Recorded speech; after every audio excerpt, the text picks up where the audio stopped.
тыйым салынса да, мен бірақ оны өзімше неге тыйым салады, мынау тым жақсы дұрыс нәрсеге тыйым салған еш деп қарамадым да, вот сол жерім менің ақымақтығым, сол жерім менің надандығым. Рашид ел аумағында қызметіне тыйым салынған таблиғи жамағат экстремистік ұйымына адам тартты. Тобырдың астыртын тағуатын Қордай ауданындағы мешіттердің маңайында жүргізген. Бірақ дер кезінде қылмысы әшкереленіп, қапасқа 5 жылға қамалды. Жастарды соған итермеледім, айтқанда. Қолғабыс бердім, бақалайдың сол. Поддерживал да, айтқанда, оларды қолдадым болардың. Сол идеология, олар біздің байлығымызға көз салып жүр олар. Құрбан деген нәрсені бұл ұйымда бірінші орынға сатыға қойып түсінігін алмастыратын еді. Подмена понятия деп айтады. Бұл деструкцияның бір сипаты, ол ең бірінші отбасы құндылықтары жоғала бастайды. Ол отбасына ойран қылады. Дініміз ол нәрсені үйретпеген. Дінге келдің бе, сатылы түрде адам білім алу керек ең бірінші. Ұйымның атауы әт-таблиғ деген араб сөзінен шығып, жеткізу деген мағына береді. Ағым өкілдері дін таратуға 3 күнге, 1 аптаға, 40 күнге және 4 айға дейін ел кезіп, үгіт насихатпен айналысады.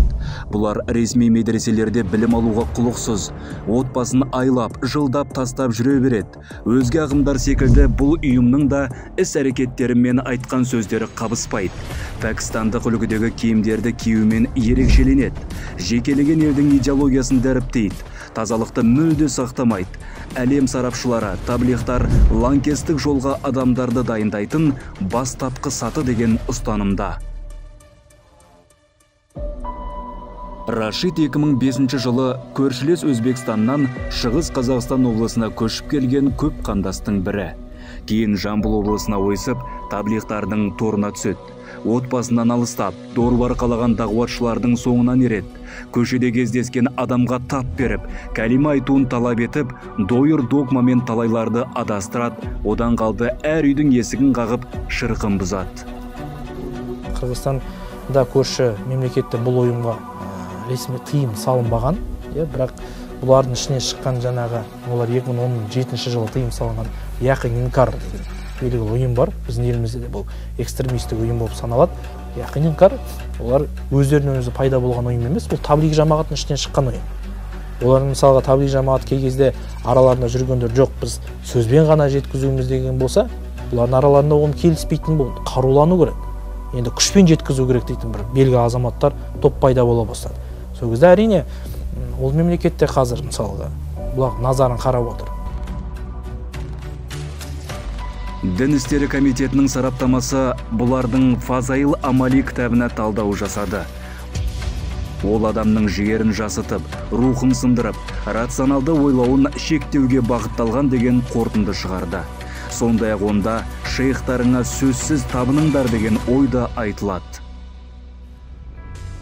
2013 жылы Астана қаласы Сарыарқа аудандық сотының шешімімен таблиғи жамағат ұйымы экстремистік деп танылып, Қазақстан Республикасының аумағында қызметіне тыйым салынды. Сондай-ақ Өзбекстан, Ресей, Тәжікстан, Түрікменстан елдері де бұл ұйымды қауіпті деп санап, елдерінен аластатты. Міндетті түрде өзімді виноватпын деп сезінемін. Басқа адамдарды да осы жолға дұрыс деп, оларды әлбетте мен қателесуіне мен себепші болдым деп өзімді айыптайын да, айыптайын. Үлкен фитна бар. Фитна бүлік. Бүлік адам өлтіруден де жаман нәрсе деген. Адам өлтіру оның асында ол күнә, бірақ ол бүлік тудыру адамдан одан да үлкен күнә екен. Бірінші үшірет мемлекет үшін қауіпті.